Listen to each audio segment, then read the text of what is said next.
What is going on, YouTube? Welcome back to the Radar for Wrestling channel. We are live once again with my good buddies SCW, Steve from SCW. How are you doing today? Yeah, really good. Thank you. It's great to be back on the channel. Thank you so much for having me. I need to make an apology, though. Unfortunately, my toga's in the wash here, so unfortunately, I won't be wearing that today. But yeah, probably a good thing for all the viewers actually watching. But yeah, no, it's great to be here. Thanks for having me as always. That probably is a good thing, but it sucks in terms of keeping it as close to the real thing as possible because this event was all togaed out. We have Barry from Nonstop Wrestling Chat. Barry, what's going on? Man, I'm fantastic today. I was cussing out a little bit during the week when I had to sit and watch this. It's a rough one to get through. It's a bit of a dud of a WrestleMania. And then we have George from Jonesy Chats Wrestling. What's up, man? How you doing? It's great to be here. Can I get my 2.5 hours back, please? That's time you'll never get back. I mean, if you had a time machine, you can get it back. But then most likely, if you had a time machine, you would go back and watch it again. But yeah, it was good stuff. So I appreciate all three of you guys coming back on for another retro review. Obviously, you're covering WrestleMania 9 live from Caesar's Palace. Back in 1993, the main event being Yoko versus Bret for the WWF Championship. Bret being the champion, Yoko being the first guy to win the Royal Rumble in 93 and then go on to face the champion. So obviously that stipulation now is like, a commonplace. Whoever wins the Rumble gets a title shot. This is the first time it's been done. The year prior, 92, you had Ric Flair winning the title at the Rumble. So it's an interesting time right now. But make sure all three of these guys, their links are in the description section below. Make sure you sign up to all their channels, subs to all their channels. They're all putting up really good content. Especially, you have Steve dropping pretty much daily content, topical videos and his reviews. Jonesy doing the same, streaming his reviews for all wrestling shows that are happening. Make sure you follow his channel as well. Nonstop Wrestling Chat doing really good interviews, especially his latest Sabu interview. Make sure you check that one out. That was a really, really good one there. A really big get for him to get Sabu. So make sure you follow all three guys' channels. All three guys are doing tremendous content. They're really good guys. I really appreciate them coming on and doing these retro reviews. It's tough to get through all this stuff, but they get through it. And that's the only thing you can ask for is just to get through most of this stuff because some of it's pretty tough to get through. But let's do I'll do an overview of the event itself. Obviously, it takes place in Las Vegas, 1993. It's in Caesar's Palace, so it's the first outdoor, full outdoor WrestleMania. They would have ones nowadays that's commonplace, right? The outdoor WrestleManias are on football stadiums. I believe this was the first, this is the first one. I believe they wouldn't go until WrestleMania 28. I think is the next full-time outdoor one because everything else was in a dome. You had 16,891 fans attending this one. The price ticket was pretty high because admission fees were over $1 million for only 16,000 fans. They were charging a lot for these tickets in Las Vegas. It's interesting, they only got 1/3 of the number of fans that the prior WrestleMania 8 did. Attendance, with the attendance was 62,000 the year prior. Pay-per-view buy 2.3 buy rate. So it was down from the previous year's 2.8, but it's higher than the buy rates of any of the following 4 WrestleMania. So it was a tough time for the company. They have the steroid scandal and all that stuff going through this time. You have an interesting time period because it's the changing of the guard. No more of the big muscle guys. They're slowly transitioning into the new generation with Bret being the champion, Shawn being IC champion. He's taking on Tatanka. You have, obviously Mr. Perfect is still there. You have Lex Luger, but he was brought in obviously, due to the McMahon's bodybuilding federation. So we have a lot, going on there. But for the most part, it's the changing of the guard. So I want to start with Steve. Steve, what do you think of this era, 93, 94, 95, this time period? Do you like it or, what are your issues with it? Well, I had the pleasure of not just watching WrestleMania 9. I went back and started from the first Raw ever of 93 because we didn't have the access to watch that in the UK back then. So the only thing we'd get was WWF Mania on a Saturday with top end, a couple of highlights from Raw each week. So the ability to actually watch this building up to WrestleMania, there are a lot of misses. But the thing is, the storytelling isn't the worst. If you compare it to today, there is actually some meaningful programs that are built with some of these storylines going in. So from that perspective, it's okay. But yeah, you've got more of those sort of characters that, in most markets, really, they're not big names that were ever going to be main eventers. A lot of them were kind of like those sort of mid to lower card sort of styles of your Berserkers and your Damien Dementos. And I don't even know what a Max Moon even is, to be brutally honest. But at the same time, it's an interesting time. It's definitely a time that I reckon people should go and watch back on because everyone that bashes today, they can go and see what that was and then go back and say, it's not that bad. But yeah, storytelling wise, there is some positives. In ring, it's not as strong. Yeah, definitely not. But it's the era of mullets and brightly colored ring attire. That's what this is all about, and occupational gimmicks. We're gonna get into a lot of those occupational gimmicks in the years following, like this WrestleMania. But Barry, go to you. What do you think about this era? Do you remember it fondly, and how do you feel about the era in total, in general? Well, on my channel, I've been going back and doing a 1993 watch along. So I'm literally like right in the middle of this. I'm like July just now, but like Steve says, it's just full of characters, mullets. There's it's an okay era. We didn't really get to see it here in the UK. Going back to watch it, it's been good. But if you compare today's product to then, you would pick today's product over the kind of characters and stuff that had back then. Yeah, I mean, it's a different type of athlete now in the ring. Now, you see they're I mean, the size, you see the transitioning to a smaller size in general of the wrestlers. So that's, you can compare that to current product, but current product is just way more athletic and way more nimble on their feet compared to some of these guys that are around at this time period. Jonesy, over to you. How do you feel about this era? In general, do you remember it fondly? Do you go back and look at it fondly? How do you feel about it? Yeah, I remember really kind of fondly because this is obviously after the steroid trial. So this is the rebuilding of WWE. They obviously tried to get back to what they once were, but a lot of fun characters. Obviously get people such as Kamala, Papa Shango. It was one for the gimmicks. There were so many crazy gimmicks, and yeah, definitely fun memories. Yeah, there's a lot of fun stuff here. So again, it's Caesar's Palace, so they're going with the whole Roman theme, Roman Coliseum theme. Everybody's wearing a toga, and it's interestingly enough the debut of Jim Ross, coming over from WCW, really doesn't fit the mold of the WWF at the time because you're coming off of like Gorilla Monsoon. You still have Bobby Heenan there. Macho's on commentary, even though he was at the Rumble, a few months prior, at the final two against,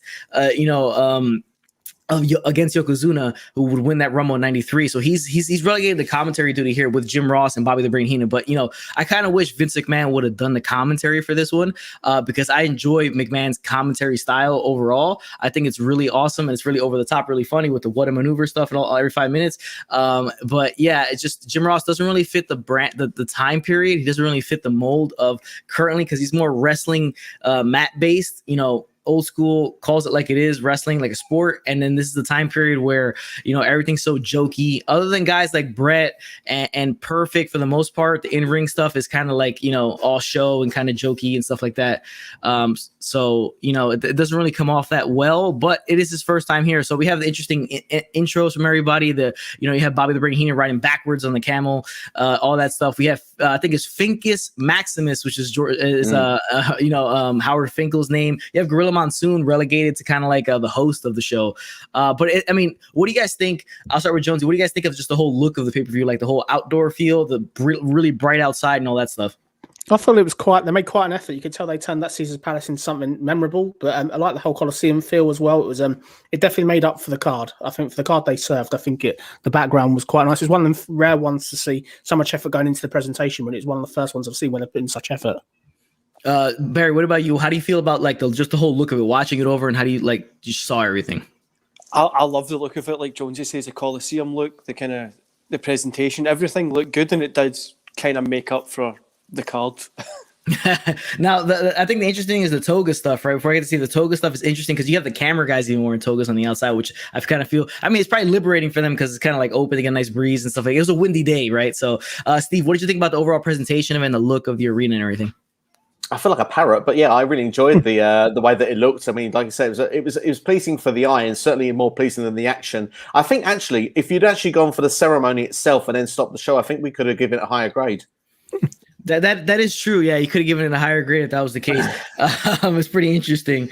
But the way this pay-per-view went, it's panned as like one of the worst WrestleManias in history. To be honest with you, it's up there for me. It's up there with WrestleMania 2, WrestleMania 11 is like some of the worst ones. This, and in terms of in-ring, it's not really all that great, but I'm a big Bret guy, so I'm happy to see Bret in the position he's in, even though the way it ends, it really isn't all that great, how that all works. But let's get into the pay-per-view and with the dark match. Steve, I'll let you take over this one. Just give your thoughts on the dark match, how it went down, and then we'll go to Barry, and then we'll go to Jonesy. Yeah, so it was Tito Santana against Papa Shango. It was an 8-minute match. To be honest, this match was pretty decent. I would say, actually, this was better than most of the matches actually on the main card. Tito Santana picked up the victory. I think it was kind of a bit of a shame that we didn't see El Matador use his traditional finisher to pick up the victory, but certainly it was a solid 8-minute opener, and it did what it needed to do. It warmed the crowd up, and it was nice to see. It was the first match ever we get to hear Jim Ross calling the action as well. Yeah, definitely. I think they did a good job of. This was really a test run to see Jim Ross. And he was on the video that was leaked. There's him getting instructions from Bruce Pritchard, which is quite funny. Him going to Bruce Pritchard. No, I won't do that, Bruce. I won't do that, Bruce, and stuff. I thought it was quite good. But interesting match. We obviously got this match again at SummerSlam '92, which it was a good taster. The crowd were up for it though. They were lit for this. I was just surprised to see Tito Santana get the win. It was a big win. What was your thoughts, Barry? I thought it was a pretty cool match. It was. Fun fact is this was Tito Santana, apart from Hulk Hogan, who's been at every WrestleMania prior to this. I googled this earlier. I was like, that's a pretty fun fact. But it was a dark match. It was cool seeing Jim Ross kind of on commentary, taking these shots and stuff like that. I really enjoyed it. Yeah. The funny stuff about this was you watch it and you hear Bruce Pritchard and Jim Ross talking around and during the match. So that's actually pretty comical. But let's get to the finish of the match. It's a lackluster finish, but it goes in part with the era at the time. So Papa Shango losing to Tito Santana. Santana, can he capitalize on it here? He's got the leg hook. 1, 2, 3, and it's over. That's pretty much it. I mean, not the greatest finish in the world. You have Papa Shango jump from the top rope. He misses. Tito Santana covers him up. Papa Shango kicks out at 3 1/4. So that's the dark match. How the match starts off. It's not. To be honest with you, it's a dark match, but it's probably one of the better matches on the card in general. And that's saying, I mean, that's pretty remarkable that is the case. But let's get to the first official match of the show. And it is the undefeated Tatanka coming out with Sensational Sherry, who's having issues. He used to be the valet of his challenger, the person he's facing, the WWF Intercontinental Champion Shawn Michaels, full mullet in hand. He's Sensational Sherry, him are having issues from what happened at the Rumble. You have him coming out now, Shawn Michaels with Luna Vachon. So this is a pretty interesting match. It goes 18 minutes and 13 seconds. I think this match should have been cut about 10 minutes in general. And the finish was an absolute disaster, which this probably would have been the best match on the show if it wasn't for the finish, in my opinion, because it was a kind of an odd count out finish. You have, Shawn Michaels not able to get back to the ring within the 10 count, but he pulls the referee out, gets in the ring. Tatanka hits his finish on him, is pinning him, and the referee just kind of comes in and taps him on the shoulder, Tatanka, and then tells him he's counted out. Here's the finish. Next slam, follow-away slam, and the referee's going to call. What's he doing? No, he got him. You should have signaled for the bell before. There you go. It just comes in, taps him on the shoulder. He's counted out. The match is over. So it's really not that great. This Eric in the chat out. Tatanka, Eric is a big Tatanka fan. He was always a big Tatanka fan. It was a heartbreaking moment for him when Tatanka did not win the IC title. He wins the match by count out, but I think they should have switched the titles here, even though they went into like Shawn and Perfect after this later on. But it's just, I think they should have went with Tatanka when he was undefeated. He stays undefeated though. Technically he does, even though he didn't win the actual title, but he won the match via count out. So it works out in the end. In that case, then you have Luna Vachon attacking Sensational Sherry after the match and and dropping her on the outside. So Steve, I'll start with you first. What did you think about the first match tonight? Tatanka going against Shawn Michaels for that Intercontinental Championship? Yeah, well, I share the same sentiments with Eric. I mean, when I actually started watching wrestling back in '92, two of my favorites were Bret Hart and Shawn Michaels, but I was a big Tatanka fan as well. So I was massively, as a kid, rooting for Tatanka in this match. And I think this match was really good, apart from the finish. As we said, that the finish was kind of ruined the match. And you kind of look at things and say, Luna Vachon was a surprise coming in as well. We didn't have anything on the build-up to do with Shawn and Luna, so that was a big shock for WrestleMania 9 itself. It almost felt like it was her debut. Sensational Sherry had been involved in the Rumble as well with Marty Jannetty and Shawn Michaels. It just felt like we just crashed too many stories in one part here, and WWE kind of booked themselves into a corner because Shawn Michaels, they didn't want him to lose the IC title, but at the same time, they didn't want Tatanka to not actually lose either, because Tatanka would remain undefeated for, I think it was about another 7-8 months before he lost to Ludwig Bolger later in that year. So yeah, overall, the match I think was decent, but the finish was poor. And if it was me that was saying it, I think that they should have done a separate match. Although the match on paper reads good, the undefeated guy against the IC title, IC champion, if you don't want to give Tatanka the strap, then at this point, I think it would have been better to go in a different direction. Now Shawn Michaels loses that belt to Marty Jannetty as well on Raw, not too far in the distant future. So for me, I'd have had Marty Jannetty against Michaels on this show, and I'd probably gone to Tatanka against someone else. You could have had some proper finishes, and I think that would have given the show a bit more of a lift to start off on the night, because I think that as soon as we got that sort of finish for that match, it kind of was what would carry on then as a theme throughout the rest of the show. Definitely, yeah. A lot of weird finishes in this pay-per-view throughout. Now, thank God we had a Ludwig Borga, mention on this live stream. That's awesome. Oh man, that's rough stuff. Because big Tatanka fan, undefeated at this time, stays undefeated. But it kind of all goes downhill. I'm not sure if they just don't want to push him or whatever the case was. But he came in hot, cooled off, was still undefeated. Get this IC title match to start off the show, but it's just really not all there. Barry, what did you think about the first match of the night? Tatanka, HBK. Like Steve, it was a decent match. Like, I would probably have cut it a little bit more, so the 18 minutes was a little bit too long, but that finish was it was so confusing. It was like, what's going on? Then Tatanka gets the win. I was just like, this is a little bit, it doesn't really make sense. You could have put on even Marty Jannetty against Shawn Michaels against Perfect. Something could have been done better than just this, which it was not for me. Yeah, it wasn't. Like, I kind of still feel like, I think like it might be the best match of the show. Maybe it's tough because like to choose what is the best match of the show. I mean, there's not really much to choose from. Slim picking. It's a tough one. But Jonesy, what did you think about this whole match and how everything went down? Very good match. I think Shawn Michaels showed why he's the best worker in the country in '93 at this point in this match in many elements. I think that I like the whole sort of bickering between Luna and Sensational Sherry. Obviously, after the match, they ended up Sherry got beaten up quite badly by Luna. I think Luna kind of went shoot after. But no, really, really good match. I think the problem is, as you said, they put themselves into a corner there. Nobody could lose. But I enjoyed it. I thought it was one of the better matches, that's for sure. Yeah, it's tough when you get to the spot where you don't really want to make a decision. You're kind of just like, we can't have either guy lose because we want to keep one guy, undefeated, and the other guy we want to keep him as champion. So it's like, you kind of damned if you do, damned if you don't. You kind of see it at the end of here. They could have done the finish would have been better done as like a just straight up count out instead of having the referee wait for Tatanka hit his finish and then go for the pin and then tap him on the shoulder and say you won by count out. They should have went about it a different way and a better way. Eric super upset about Tatanka still to this day.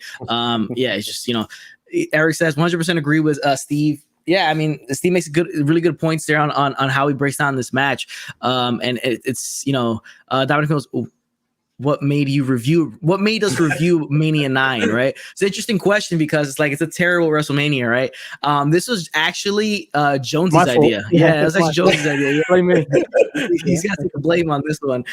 He said to me, like, you want the WrestleMania 9? I said, yeah, let's just do it. I mean, we might as well, right?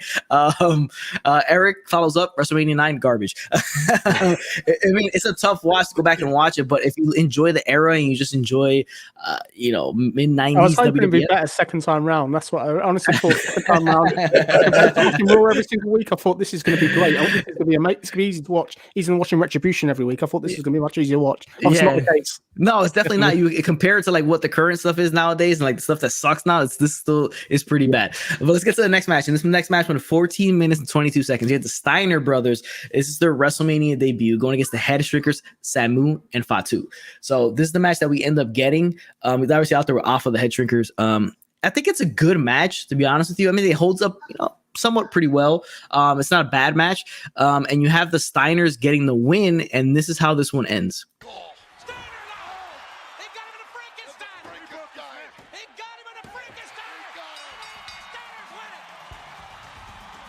Now, you love to see the Frankensteiner where the other guy does majority of the work on that one because Steiner was a little bit too quick on the gun on that Frankensteiner, but they end up getting the win. There's not much of a build up to this. It's just like, let's get these guys out there, have the Steiners go over. Steiners would eventually become WWF Tag Team Champions later on, beating Money Inc. a couple months later, but they would lose it like 3 days later back to Money Inc. in June and then win it back again. It's just all over the place. Why they felt like Money Inc. needs to be Tag Team Champions so many times, I don't know. But as a match, it was all right. I mean, it holds up sort of pretty well. Not too bad going, if you watch it nowadays. But I love the Steiners, especially this era Steiners, the Michigan jackets, the colorful, get-ups and all that stuff like that. It's good stuff. And the Steiners just a long-running tag team. The Headshrinkers, you already know what you're going to get out of them. The classic Samoan gimmick. But I'll start with Jonesy. What did you think about the second match, this tag team match? Yeah, I thought it was good. It was one of the better ones. It was interesting to see the Steiners in WWF. This was one of their only WrestleMania appearances, so I thought it was good. An interesting note, Bruce Prichard apparently pitched originally Scott Steiner to come in and win the Royal Rumble. That was the original kind of goal, aim that they changed. But no, this was a really good match. It did what it needed to do. The finish was a bit weak. They botched the Frankensteiner, but it was much better than the Royal Rumble match against the Beverly Brothers, that's for sure. This was much better to watch. Shout out to the Beverly Brothers. We want to see that before we go to the next guy.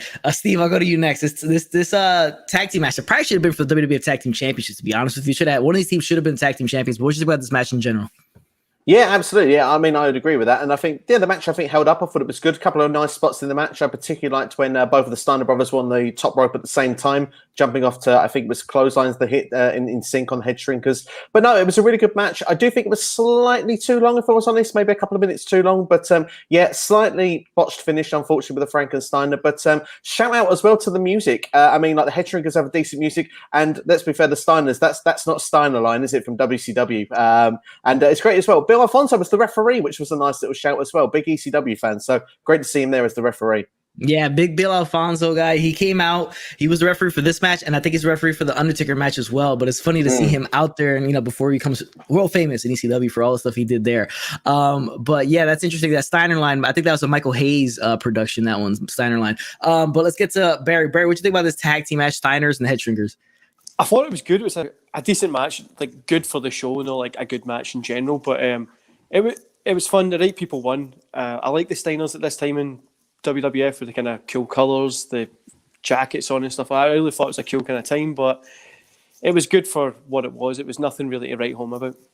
I always love seeing Steiner before Big Booty Daddy Steiner. I just like the difference, the contrast between the two is just remarkable to me. I mean, he's still huge at this moment, but it's just not like Big Booty Daddy Steiner at the end, right? Like, so it's just, I always enjoy seeing him prior to that and just comparing the two because it's a big contrast. Now let's get to one of the more interesting things that happen on the show. Not to say it's the best thing, not to say it's a good thing, but it's one of the more interesting things that happen. You had Doink the Clown taking on Crush. Good guy Crush. Next year's WrestleMania 10, he's bad Crush. Taking on Macho Man Randy Savage in a Falcon Anywhere match. So we have the good Crush here.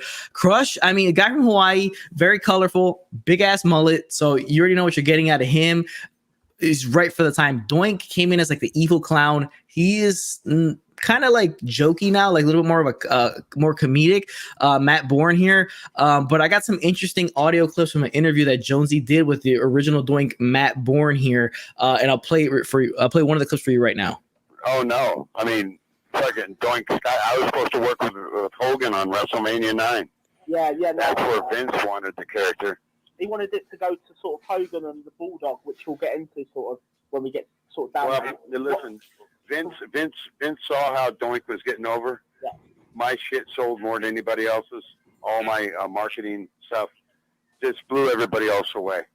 And Vince wanted me to work with Hogan on WrestleMania 9. That was his original freaking plan. And all right, so you guys got that came off, right? You guys heard that? Yeah. Okay. All right. So that was the original plan. We're Doink Hogan at WrestleMania 9. It's an interesting one. I mean, to be honest with you, Doink Hogan, that's an interesting thing for him to say. And Jonesy, I believe that is correct, right? That was the original plan for them to go at each other at WrestleMania 9. 100%. Obviously, you could see how over Doink was getting at that time. There was nothing really in WWE like that. He clearly had got that sort of connection with the crowd. And at that time, I think even put myself back into 1993 as a year. Being that age, Doink connected with me on many levels. I think he was always a fantastic character with the whole mannerisms and stuff. He was ahead of his time, definitely. Yeah, it definitely was. Now the match itself, it only goes 8 minutes and 28 seconds, which it shouldn't go any longer than that. Probably could have went a little bit shorter. It's not a good match. It's very slow paced. Not much, to talk about here. The most interesting thing is what happens at the end, where Steve Keirn, hiding underneath the ring for like God knows how long, comes out as the second Doink. Here's the clip of that. What's going on here? Where's another one? They caught him from behind. With that arm, that arm was loaded the last time they checked it. I'm slapping myself. Yeah, so you see the second Doink come out, hit Crush in the back with the arm. This is the whole thing because Crush, grabbed Doink by the arm, and then he played off Doink like he was injured by it, and then it was a prosthetic arm. So this plays an effect, and they have them doing the mirroring gimmick, like the mime thing next to each other. So you have Steve Keirn and him going there. But Jonesy also has a clip of the interview you had with the original Doink Matt Bourne about the original plan finish compared to the one that we got. I'll play that for you right now. how did you find that you would end up having to do a program? Yeah, I always liked Brian. Brian Adams was always a gentleman, and I early in his career when he broke into business in Japan, he was over there for Inoki, and I would go over there for 3 times a year, and I would see him, and he was one of the young boys. He was always, this gentle giant, and he was always just such a gentleman and so respectful, and he always was right to the end. Yeah, no. My favourite memory of Crush is when he was in Demolition, when he first broke into WWF. I always thought that sort of he added something to that tag team to a certain degree. What I would say as well is, who came up with the idea of the finish at the end, the 2 doinks and the mirroring, when you're both mirroring? Was that something that you sort of threw in there, or did sort of... No, I'm not quite sure where that came from, but the original finish was a hair piece that was made for me that was supposed to, when Crush put his finish on, my head was supposed to explode in his face. That'd been amazing. And then, that would have been one for all time. Epic. I think sort of Pardon me? That would have been absolutely epic, and it probably would have fitted in with how the character was going. The character was getting more. Probably been the best finish of all time. Yeah, I think so. I think it would have really sort of done that as such. Now, you heard the finish, right? So it's supposed to be an exploding hairpiece for him to blow up in Crush's face, which would have been nuts if you would have seen it on the pay-per-view. That would have been nuts. It probably would have been a better finish than the one that we got, because it's like, the prosthetic arm hits him, boom, he gets the win. Doink defeats Crush, and that's pretty much it. I mean, I'm a big Doink guy. I like Doink. I thought he was an interesting character, especially when he first came up as like the evil clown. A lot of kids are scared of that, clowns. A lot of people in general are scared of clowns. So it was what it was. But Jones, I'll start with you. What did you think about Doink Crush? I thought it was a solid match. It did what it needed to do. There was a lot of heat on Doink after. I think it did what it needed to do. It carried on the feud, which was a good thing. The right person went over here, though, definitely. Steve, what about you? What do you think about Doink versus Crush? Yeah, absolutely. It was a good match. I enjoyed it for what it was. Like you say, it was probably the right length of time. Right person went over, and I thought the finish was quite creative. I must admit, for something that you come away and take away from the show, is something that you remember. And it's quite fun that the second Doink had to spend so long under the ring before he was to be there and have to spend so much time after it. He couldn't come out even after the show. He was under there for the remainder of the whole WrestleMania. So that's a fun little antidote that I learned this week from that. So yeah, fun stuff all round. Jonesy, how long does Matt Bourne says Steve Keirn had to stand under the ring? 7 hours. 7 hours. Jesus. What a trooper Steve Keirn is. He should get one hell of a payday for that. Hopefully he did, but probably not. Barry, what did you think about Doink versus Crush? I'm not a big Doink fan. Let's say I'm doing that watch along for 1993, and it does not go for me. But it was an okay match for what it was. It was nothing really special. I didn't really like it that much, but for the time period, it was okay. Yeah, I mean, you have to look back at it in the lens of 1993, right? Like how that comes off in 1993. Eric, Doink is one of those characters that should still be used now, just different people being him. True story. They should. That's an interesting take. Like, okay, so you still have him out there. I would say if it wasn't for the Fiend being around, you can go real like evil clown. But I just think it contrasts with the Fiend a little bit too much, like a supernatural type of evil gimmick like that. Because that's essentially what it would be. You probably try to add some supernatural layer. Like, I mean, you want to get as close to it as possible, the movie It, right? But not just completely copy it. And it'll be interesting is different people playing him at all times. You get different versions of him. Everybody will portray him a little bit differently each time. It'd be a pretty interesting thing that you could do. Dominic, Doink used to scare the shit out of me. I mean, as a kid, yeah, like you have a thing for clowns in general. Yeah, he's gonna creep you out and scare you. But as a kid in that time period, just seeing that so different from everything else on the show, it's just like an evil clown coming out, spraying people, doing the tricks on everybody and stuff like that. So I mean, it was good stuff if you take it for what it is, right? If you try to go too like if you're just too old school wrestling about it, you know what I'm saying? That you're just not gonna like it. But if you're into if you appreciate the whole sports entertainment aspect, the entertainment aspect of everything, and just watching it over, you can enjoy it. But let's get to the next match on the show, which is Razor Ramon. He's not the bad guy yet. He's still like earlier on in his Razor Ramon run. He's taking on Bob Backlund, former WWF champion. I think he was he WWF champion or WWF champion? I think he was WWF champion under Vince's father. I believe he had a title back then in the 70s for like a good 4 years. Bob Backlund, a really big fan favorite, brought back here as a heel. it's an interesting time period, right? So they bring back Bob Backlund here. He later on go on to beat Bret Hart for that WWF Championship, I believe in 94, 95, and then get beat by Diesel on a house show. But it's a short 3-minute, 45-second match that is interesting because he wins, Razor Ramon does, by a small package. Here's the finish. And it's Ramon inside cradle. He's got him out. There's the 3 beat him.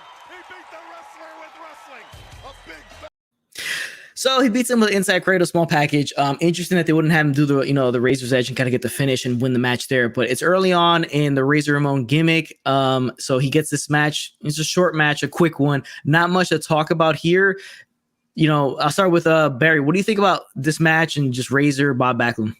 So again, like Doink, I can't stand Bob Backlund. I think I just don't like him at all. But this match, I don't understand why it finished like the way it did. I get maybe he's old, whatever. I didn't like it. This was when I felt like the show started to it starts to fall off the rails at this point, which I didn't like it.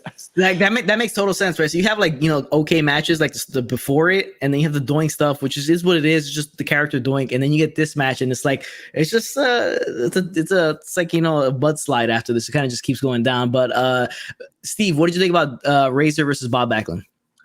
There wasn't much really to say really on this one, was there? But I mean, going into the match, both of them had been on a good winning streaks. Neither had been losing matches. Backlund returned at the Rumble. Razor's last loss was at the Rumble to Bret Hart. So since then, both have been winning matches consistently. So you thought it was going to get like a big match here, and it finishes in a couple of minutes. But like Barry, I can't connect to Bob Backlund. I don't know what it is. It almost feels like the 1970s is merged into the 90s when he comes on the screen. It's very weird. It's like he's not changed at all. But yeah, it's random. It's quick. It's for me. This is where you could have made a couple of chess moves to improve this card a little bit. I said earlier in the night we could have had Marty Jannetty against Shawn Michaels for the IC title. How about we had Tatanka against Razor Ramon, because Razor had lost at the Royal Rumble, and then you could have continued that streak there. That would have felt like a big time match as well. So it's just little tweaks, just that could have improved this show dramatically. Yeah, that is true. Like the Jannetty stuff, that should have happened instead of Tatanka, right? And then that would have been a good matchup to have Razor versus Tatanka. So Shawn versus Jannetty, Razor. That's a really, really good point. It's something they probably should have went with. Probably would have overall made the card just a lot better and a lot deeper in general. Like Bob Backlund. Okay, so I look at it I see Bob Backlund as the 70s Bob Backlund, right? So he's like the All-American, drink your milk type of All-American. Pretty much. He's pretty much the beginning of Kurt Angle's run. That's what he was in the 70s, right? It's just that's what it's all about. A good old American boy. He's there, drinks his milk, trains, works hard, and he's the All-American. So he was really over in the 70s, and then he comes here, and it's immediately a heel gimmick, which I always find kind of interesting how that culture change happens. But Jones, let's go to you. What do you think about Razor versus Bob Backlund? Horrible match. Obviously, this is Bob Backlund's first pinfall loss since 1977, apparently. Interesting note, though, the reason why they didn't do another opponent, Razor Ramon's going injured. He had some surgery before the event, which is why they've gone for Backlund instead of probably somebody you said like Marty Jannetty, because he couldn't do a match, like a full-length match, apparently.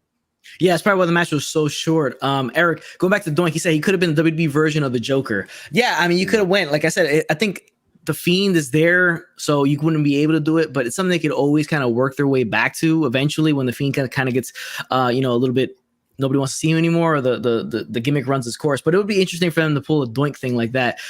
Zach, what's up, Zach? That exploding Doink head would have been close to impossible to pull off live, but would have been great. Revisit today in a cinematic match. Yeah, you could. You definitely could, because like with all the production value and the way they're able to edit stuff now, you could definitely revisit that if they wanted to. Maybe that happens at WrestleMania with the Fiend and Randy Orton. We could see that exploding head, and they kind of just pay that one off there.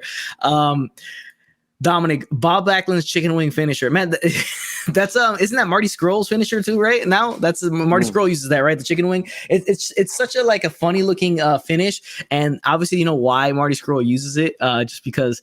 It's just because he's just like trolling people by using it, I guess. But Bob Backlund's, I mean, he's a legit guy. So if we put that on any of us, we'd probably be dead. But let's get to the next match on the show, and it's. Oh my God, it's 18 minutes and 27 seconds too long. It is Money Inc., Ted DiBiase and IRS, Erwin R. Shyster, as they're the tag team champions. Why? I don't know, but they're taking on the worst name ever, the Mega Maniacs, Hulk Hogan and Brutus the Barber Beefcake, along with Jimmy Hart. Okay, so Brutus, he had his parasailing accident where he got his face completely broken, destroyed face. I don't know how he survived it and how he was able to make it back to the ring, but shout out to Brutus Beefcake for actually coming back from this. He would wear like a protective face guard in the match.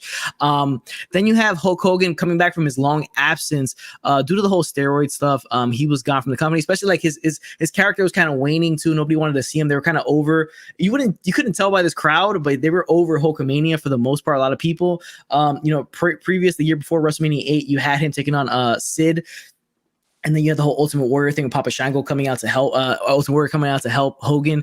But then he goes away. He goes on the Arsenio Hall show, straight up lies that he never took steroids. So that was pretty bad.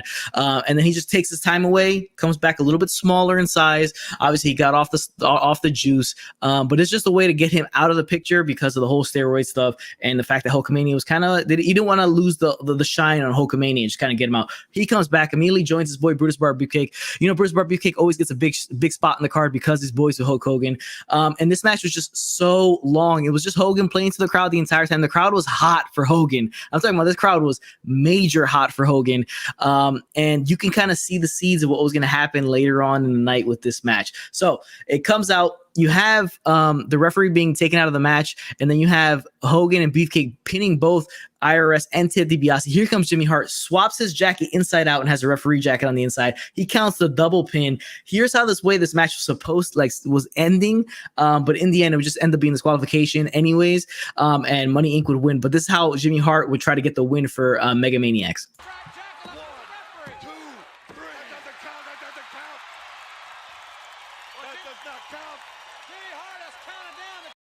So that's how Jimmy Hart counts for them. It obviously doesn't count. The referee comes back in and says, no, it's a disqualification finish. I believe because, Brutus used the mask that he was wearing, that protective mask over the face. But it's 18 minutes and 27 seconds of just like, why is it so long? And just wondering the whole time. I mean, if you're a Hogan guy, you're a Hogan guy. You enjoy it. I enjoy Hogan stuff. And at the end, they got the briefcase, Money Inc.'s briefcase. They opened it up. There was a brick inside and all the money. Now, Hogan's sporting a shiner and a messed up eye in this match. They try to make it seem like a storyline purposes, it's Money Inc. attacked him when he was coming out of the gym the night before, but we all know it happened. There's rumors that it happened because Macho Man hit him because he was having an affair with Elizabeth, but there's also the word is he had a jet ski accident a couple days before, and that's why Hogan has this shiner on his face. But at the end, you already know what happens. Hogan must pose because it's WrestleMania. So that's what we get at the end of this match. But Jones, I'll go to you. What did you think about Money Inc. versus the Mega Maniacs? I thought it was okay. They put themselves in a corner. Cannot believe they got Hulk Hogan in a tag match. The way that they obviously didn't want to give the belt to Hogan, but for me, it was needless. Really, it was another screwed finish as well, which just the match went on too long. It was great to see sort of Hulk Hogan back, but for me, stupid match. I would have rather they went to Nasty Boys versus Money Inc. in all honesty, which is what the original plan was. Yeah, I mean, you have Hogan just implementing himself back into the fold again because obviously Vince probably felt nervous that if the last 8 WrestleManias, Hogan's been at the top of the card. Yeah, right. And this WrestleMania, even the WrestleMania for the tournament, he's still involved and helps Savage win that WWF Championship against Ted DiBiase. So he's obviously Vince is nervous, wants him back, so he brings him back in here, and then him put in the mid card is interesting. And then the fact that he's posing at the end, you kind of feel like something more is going on. Before we get to the next person, Dominic in the chat, was this Hogan's last WrestleMania before he went to WCW? Yes, correct. Yes, this is his last one before he leaves. He leaves later in the year, I believe in '93. He leaves later in the year to WCW. Steve, what did you think about Money Mega Maniacs? Oh, terrible, absolutely terrible. This is one of the biggest plot holes throughout the entire show, because if you look at things the way it's been put together, the formula should have been so easy. Hogan's been out for such a long time. He's coming back to his first WrestleMania. Brutus Beefcake has the big emotional comeback on Raw, has that emotional interview expressing how his family had passed away, obviously his accident as well, and then obviously Money Inc. then come and attack him, and you have the briefcase moment where he's smashed in the face, which leads to him wearing the mask. It seems so simple that you come into this WrestleMania that they should walk away the tag team champions. It's just simple. You book it that way because the fact is Hogan's been gone away that long. He shouldn't really be entitled to go straight into the main event. They could have played off the tag team of the Mega Maniacs at least till SummerSlam before they could have changed it back to how they wanted to do. But instead, they went down this formula. And that finish, I mean, not only was the match long, but it's idiotic. Who is even in their right mind going to believe that they won the match because Jimmy Hart turns his jacket around and they're jumping up and down like school children? It's just, honestly, it's... forgive me, it makes me want to vomit. It's that bad, honestly. It's turn off the pay-per-view worthy. This is how poor this is. It should have been so simply booked, and they just completely mucked it up. Yeah, they did. They definitely did. It's just like a disastrous kind of match. It's Hogan implementing himself and Vince feeling that Hogan needs to be on this card for it to make it work, and that's what we got here. Barry, what do you think about the match? Terrible. It was just this. I turned it off and came back to the pay-per-view later on because it was, I was like, this, like the good guys are being bad guys with like the mask hitting, and the finish was so confusing. Like Steve says, Jimmy Hart turning his jacket inside out. Like, of course, nobody's going to believe that. We can see that he's not the referee, but this was terrible. Like, it was just, yeah, it was terrible. Yeah, and then the fact that they open up the briefcase, they got money inside, they're throwing it to the fans, and Hogan celebrating at the end. It's just like, you already know what's coming. I mean, to be honest with you, know what's coming. Next thing, let's get to the next match on the show. It is Lex Luger, the narcissist Lex Luger, taking on Mr. Perfect. You already know what you're getting out of Lex Luger, right? You already know he's not the best in the ring. He really is what he is. But it's interesting that you see where he's at here, because you remember he got signed to be the bodybuilder, part of the WWF's bodybuilding federation. But that goes under. Then he signs a contract with WWF as a wrestler, and here we get the narcissist. Now he's with Bobby Heenan at the time, and at the time he's hitting everybody with the forearm, the elbow, and knocking people out. Right? That's Lex Luger's thing. He comes out here with 4 women. And he's obviously a narcissist. They all have mirrors, and he's flexing and all that stuff like that. So I mean, it fits Luger perfectly, the gimmick. So you already know why they gave it to him. Mr. Perfect here. Remember before he was with Bobby Heenan and Ric Flair, but that went to he turned on them, and then they ended up having their program before Flair left the company. And then after this match, you would see Perfect and Shawn Michaels get into a feud in the backstage. But the match itself went just under 11 minutes. The best stuff about this match, and I don't think it's a terrible match, the best stuff about it is Perfect. Everything he does in this match is so good. I especially like the turnbuckles he takes from Luger as Luger throws him into the buckles. He takes them really, really well. I've always said Bret Hart takes the best turnbuckle of anybody in the entire planet, but Mr. Perfect comes in a close second here in the turnbuckles that he takes. But Luger gets the win, and it's an interesting one because for some reason Joey Morella, the referee, calls spots for the feet on the rope earlier in the match, but not the ending of the match, as Lex Luger gets the win. So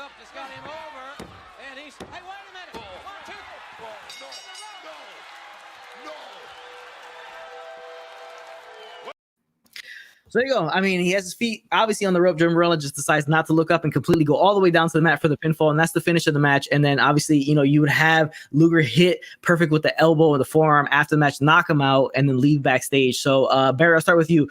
Narcissist versus Mr. Perfect, what you think? Yeah, the best thing about this, like you said, was Mr. Perfect. Everything else was kind of just falling apart, and it still boggles my mind going back and watching that 93 stuff.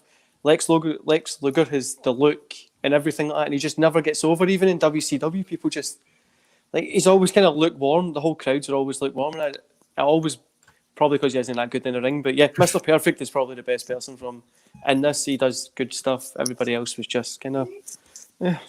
Yeah, that's definitely what it was. Jonesy, what about you? What you think about Perfect versus the narcissist Lex Luger? Yeah, I thought it was average. Obviously, Luger had taken out Bret Hart during the morning at the breakfast brunch, so he was going in sort of a lot of the crowd against him, which was interesting to see. But no, it was average. Obviously, Luger got the win, which made sense based on the push. But for me, it didn't really work. I think I was more interested in what happened after, when sort of you had the backstage shenanigans with Shawn Michaels and Mr. Perfect, which I thought was far more fun than the match, in all honesty. Yeah, I totally forgot about that ending part where he attacked Luger in the backstage, and then here comes Shawn Michaels and attacks Perfect. Then we get to a program going in after this. But Steve, what did you think about the match, Luger versus Perfect? The referees didn't have a good night, did they? It just was one of them again. Another really screwy finish to what could have been, like you said, average at best match. I thought it was okay, like for what it was. But Mr. Perfect is a good worker. What happened after the match, I agree, was more interesting than what happened during it. I don't know. It feels like a point in the pay-per-view where you start thinking to yourself, God, this is long.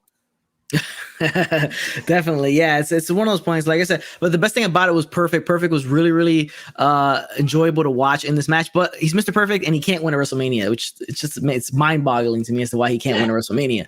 But that out of the way, let's get to the biggest match of the night. It is the Undertaker. Giant Gonzalez, the former El Gigante, a couple months prior in WCW. He would be El Gigante. He comes here as Giant Gonzalez, sprayed on, thing that he has going on here, a sprayed on, suit that he has on and all that. So the match is absolutely just horrible. It's 7 minutes, 33 seconds of pretty much terrible selling by Giant Gonzalez, as the Undertaker just punching him relentlessly and kicking him relentlessly and all that good stuff. And then all you get is just all that terrible selling by Giant Gonzalez. And this is the finish with chloroform here, given by Harvey Whippleman to the Giant Gonzalez, and causing disqualification. The Giant Gonzalez has some sort of claw, and referees call it for a foul here. Everybody can smell it. Yeah, so you see that to be the finish right there, the chloroform. They call disqualification. Bill Alfonso, again, the referee. It's just horrible stuff. And then you have him getting knocked out by the chloroform. They take him to the backstage. Undertaker comes back and just beats down Giant Gonzalez. All the while, Giant Gonzalez keeps pointing to the crowd and putting his hands up in the air. So I'll start with Jonesy. What do you think about this match?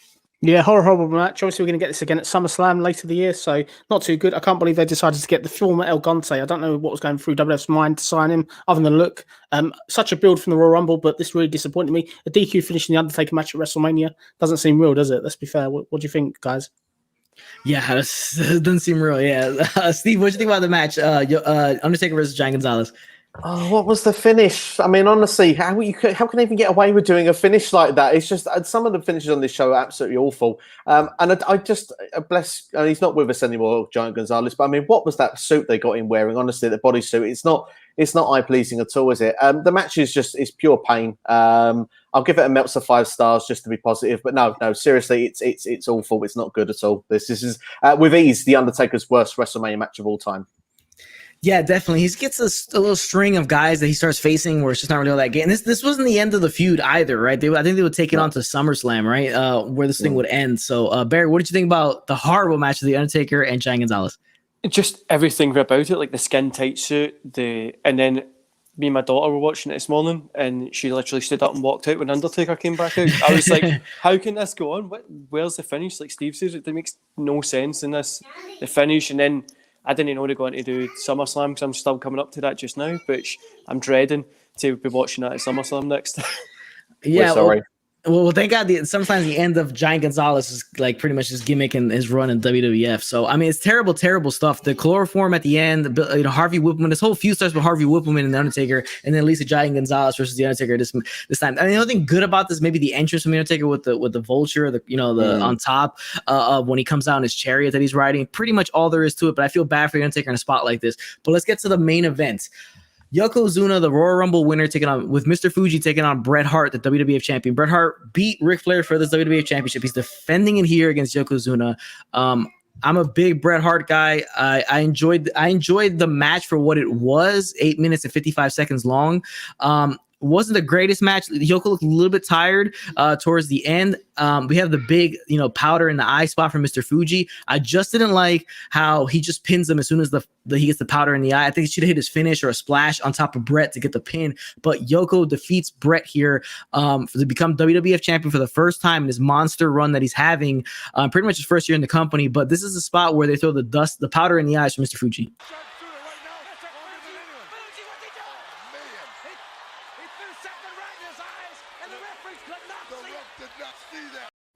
So yeah, he would pretty much just walk over and just immediately pin Bret after that. And I just didn't like the fact that the finish ended without him actually putting a move on him. He has the sharpshooter, which is amazing that he's able to get the sharpshooter on Yoko and hold those legs up for that long, waiting for Mr. Fuji, probably dying, waiting for Mr. Fuji to throw that powder in the eye so he can just let go. But yeah, I think he should have hit a splash on Bret afterwards. But your champion, as of right now, Yokozuna. But Barry, what do you think about Yoko versus Bret? Like you, I'm a big Bret Hart guy. I love his work. This one it was what it was. You know what I mean? Two of them are just totally different wrestlers. There's no really going to put on like a 5-star match. And I heard like Bret Hart says that Yokozuna called it to go home earlier. So I don't really, for me, it was okay. Shouldn't be a main event of WrestleMania, but obviously it was a championship. So you kind of need to give it that. Yeah, I mean, it's an ending that you don't want really WrestleMania kind of end on, but it wasn't the finish. But before we get to the next person, Dominic in the chat, how did WWE make the same mistake over 20 years later with Khali, referencing back to Giant Gonzalez? It's pretty much the similar thing. I heard Omos is kind of similar in the same vein as these two guys, so they made the mistake probably again. Dominic, watching this makes me appreciate today's product a whole lot more. Yeah, I mean, it's two different things, right? Two different products. Back in the time period, I enjoy this time period. Like I said, I do enjoy it. It's campy, some of it's corny, but I just like some of the performers and some of the way the stuff is booked and stuff like that. So it's a simpler time, right? And it's more psychology based in the ring instead of just a lot of spots here and there. That's the way I feel about it. But Jonesy, what do you think about Yoko versus Bret? Yeah, I think it was an okay match. Bret Hart carried Yoko to the best match he could, I think. Made sense Yoko getting a win. Yoko won the Royal Rumble that year, so it was the right move for him to get the win. But the funniest part of it was with the USA charts, even though sort of the only person from America that was there was Yokozuna. So that was quite a funny part. Yeah. Bobby Brain brings it up. It's like, how dumb are these fans? And they're just chanting USA, and there's a Canadian and a Japanese guy going at it. It was interesting though. You had Todd Pettengill interview some of the Japanese press that was there, and they were just marking out for Yoko. Yeah, so that was funny. Steve, what did you think about Yoko Bret for the championship? Yeah, I thought it was all right, to be honest. I didn't mind this match too much. I mean, Yokozuna, like George said, actually won the Royal Rumble. It had not been really taken off his feet much. Hacksaw Jim Duggan managed to do it. Randy Savage managed to do it on marching to WrestleMania as well. So Bret Hart managed to get Yoko off his feet a number of times, which hadn't really been done. So this felt like Bret Hart was like the guy that was going to do it, if anyone was going to do it. Certainly softened the big man up for what was happening later in the show. But as for the finish, I agree. I mean, it's arguably you could say it's a nitpick, but I mean, like the sand or in the eyes, sort of in the eyes, wherever it was. I would like to have seen something afterwards as well. I mean, the bonsai drop was made as a big thing going into this match as well. Bret taking it on the contract signing. So for me, that would just been, would have been the cherry on top. It would have changed it from an average match to a good match. But I think for this, this for me is possibly, along with the openers, probably my favorite match of the show. Yeah, I would agree with you as well. Yeah, it's just the fact that, the bonsai drop was done at the contract signing. I believe they acknowledged it on the show as well, that's what happened at the contract signing, the bonsai drop, because they showed the bonsai drop on Hacksaw Jim Duggan, then they showed him hit it on Bret. He should have just dragged him over to the corner, hit the bonsai. Maybe there's a time constraint. That's maybe why they just went with it like that. I don't know. I mean, they still had about 3-4 minutes left because of what happened at the end of the show. So, they still had time left. But that's what happened. So you have a new champion, Yokozuna. He is WWF champion, and then you have Bret Hart writhing in pain over the salt or the powder in the eyes, and we would have Hulk Hogan make his appearance. Now, before the match, Hulk Hogan had an interview with Mean Gene Okerlund. Why they had this interview, I don't know, but you obviously see why they had it after the fact. He comes out and he's talking about Bret Hart. Bret Hart, you're a Hulkamaniac, brother. We're behind you. The Hulkamaniacs are behind you to take out Fuji and Yoko. He's just implementing himself and everything. So after the match, you would have Hogan come out to kind of protect Bret from what? I don't know, because Bret's writhing in pain from the powder. Now he lost the title already, and then Fuji challenges Hogan to a match right now. Yoko Hogan for the WWF Championship. Then you have Yoko holding, restraining Hogan as Fuji goes for the powder again to throw it in the eyes of Hogan. Hogan ducks, and it goes in the eyes of Yoko, and here is the finish to this short 22-second match.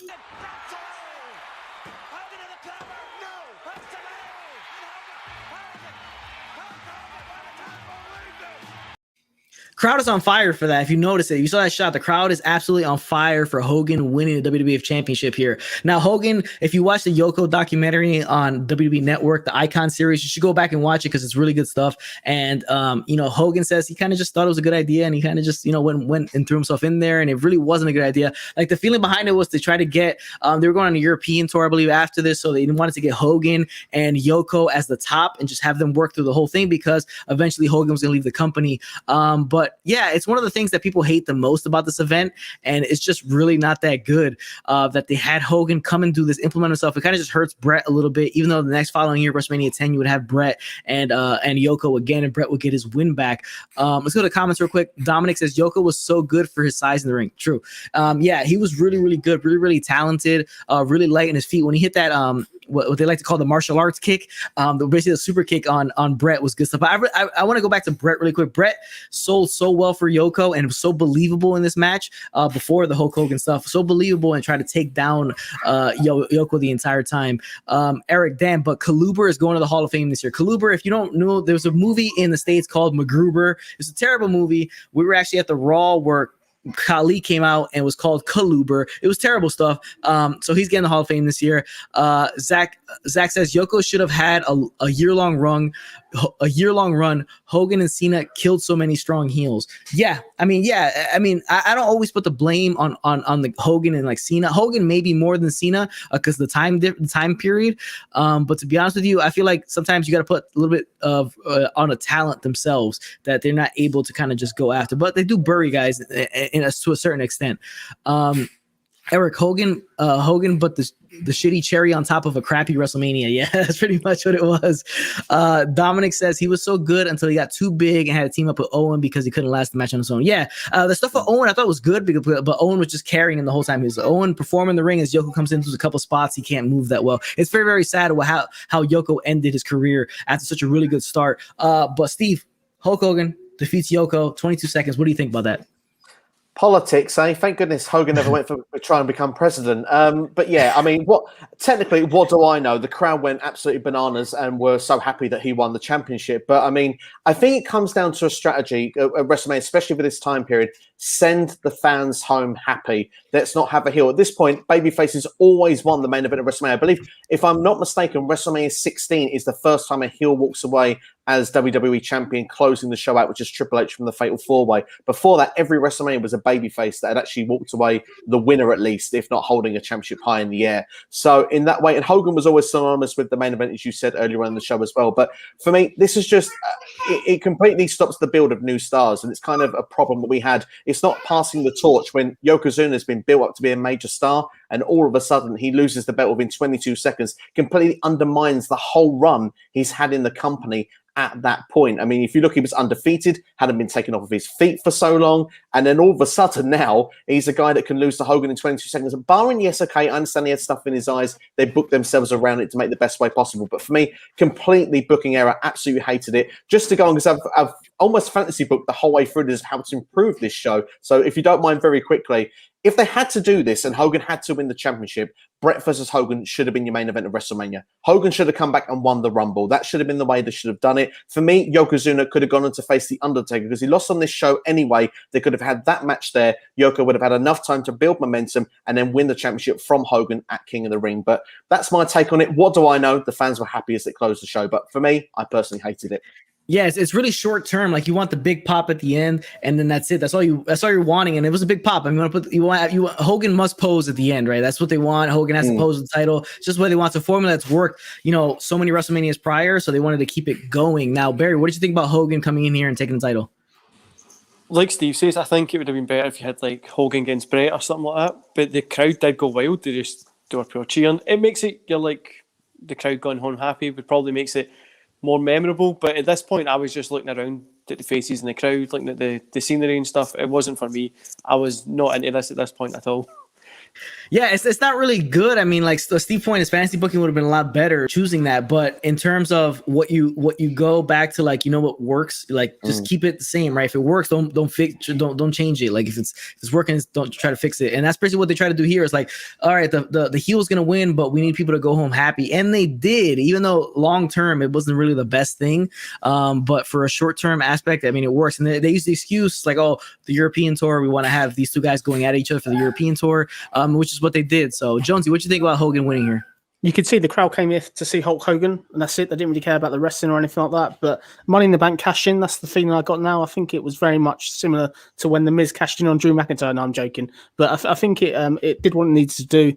It was an okay way to finish it. It was a shame to sort of end Bret's title reign then. But when they go on to Hulk Hogan and Yokozuna at the King of the Ring later, that's an awful match as well. This Hulk Hogan title reign is just sheer panic and rabbit in headlights, really. It just shows you what's going for the booking at WWE at this point. Speaking of the booking WWE, here comes Zach in the chat. Steve, get in the DeLorean with Doc Brown, get a booker job with WWF and fix this Mania. Great points.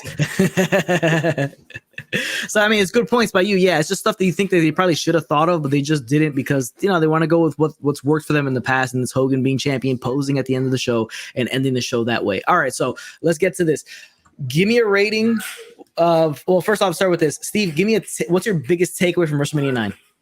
Biggest takeaway for me would be the Doink finish with Crush. I think that's the most memorable part of WrestleMania. Hogan is the other one for all the wrong reasons. I actually went to one of the shows in the European tour, by the way. You mentioned it a couple of times. So Mr. Perfect did get his win back over Lex Luger, in case anyone was wondering. But looking at it for me, there's not too much to take away from this Mania. Too many DQ finishes. I think there was 3 of them on the show. Refereeing was awful. The booking in general just was all over the place. So yeah, takeaways from this one are, I recommend people to go and watch it so they can appreciate what they see now. Yes, I would. And I would try to watch like 9 compared to 10 and just see like the difference in the 2 years. 10 is a pretty solid one. It's not the greatest one, but it's pretty solid, especially that first opening match, Owen Bret. Make sure if you want to check, you check C9, C10 right after so you can kind of cleanse your palate afterwards, at least a little bit. Barry, what do you think? What's your biggest takeaway from WrestleMania 9? The Coliseum looked pretty cool. That's probably about it. And then the finishes were terrible pretty much for all the matches. And yeah, it just, like you says, go look at WrestleMania 10 after it. Go find like a good match. Go watch something that you really enjoy after this so you can kind of remember why wrestling's good, because this just isn't it. Yeah, this shows you like WWF how they get in their own way sometimes, and Vince gets in his own way when it comes to booking. So you see the transition happening to the new generation, but then they kind of just revert back to the old one afterwards at the end of the show. It's interesting. It's like they take one like a half a step forward, 2 steps back in the show at the end. Jonesy, what's your biggest takeaway from WrestleMania 9?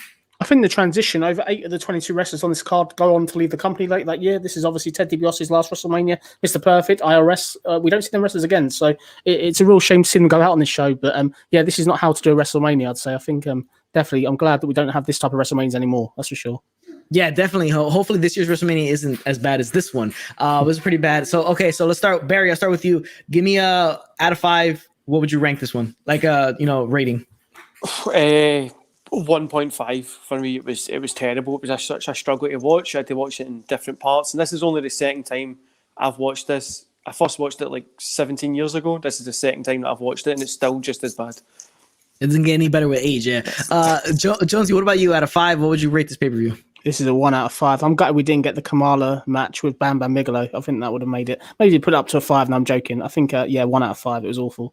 Yeah, so that Kamal Bam Bam Bigelow was scheduled to happen, but time constraints, it didn't happen, which is probably a good thing. Hulk Hogan's push. That's what I'm talking about. That's what it is. We need those last like 3 minutes for Hogan, so you guys ain't getting nothing. You guys are cut off the card. Steve, what would you get it out of 5 WrestleMania 9? I'm going to say one thing positive about this show just before I give my rating. It's not the worst pay-per-view of that year, in my opinion. I think SummerSlam is worse. So, we've not reviewed that one, thankfully. But I will give it a 2 out of 5 just to be positive because I do think there are good moments in the show. The wrestling isn't terrible. It's just a lot of the decisions. So I'll go for 2 out of 5. I'm going to go 0.5 out of 5. I'm going to go like half a 1. So it's 0.5 out of 5 for me. I think it's so bad. It's like 2, 9, and 11 are the worst WrestleManias I've ever seen. They're so weak in the card, and just the decision making is so ridiculous to me. For some of these matches, and just the Hogan thing at the end was just so bad. Eric says ranking all the WrestleManias, 9 is down there at the bottom. Might be the worst. It is. I mean, it's down there. Like I said, 2, 9, and 11 are some of the worst ones I've seen, and they're just so bad. Dominic says, imagine that Mania in today's current environment with no fans. Oh man, the fans pretty much make this like somewhat watchable, like just a tiny bit watchable, the way they pop for certain things. I think the overall aesthetics of the whole thing, I enjoy the outdoor style. Now the issue was it was bright around the ring, but the ring has shadows over the top of it, so the in ring was kind of dark, which is the only problem in a production point of view.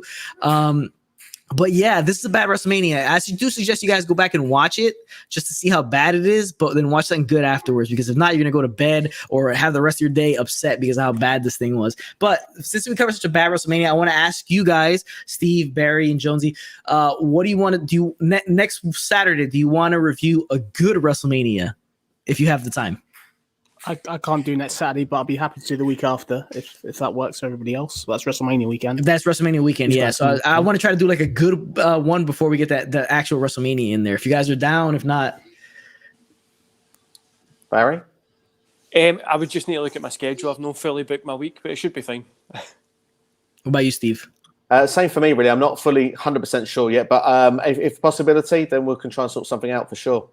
Yeah, so we'll let you guys know if we can work this one in, if we could do a good WrestleMania, because this one was pretty bad. I would like to do a good one before we get to the actual WrestleMania in 2 weeks. Hopefully, if we can't, we can. It is what it is. I got a lot of stuff planned for that WrestleMania week. In general, a lot of live streams with different people. So we'll see what we can do. But one last thing in the chat, Zach says Bobby Heenan is the only saving grace this WrestleMania. His commentary is tremendous in this pay-per-view, which is, par for the course with Bobby Heenan. Is always has really, really good commentary. Always has his little quips, his little funny things that he throws out there that really are really interesting and well done. But that's WrestleMania 9. That's the retro review we have for you guys. I appreciate you guys for tuning in. I appreciate Jonesy, Barry, and Steve coming in. Make sure you subscribe to all their channels if you haven't. All their links are in the description section below. Appreciate you guys for doing this again with me, this retro review. And if we can get another one in next week, we'll let you guys know. We'll put it on the socials.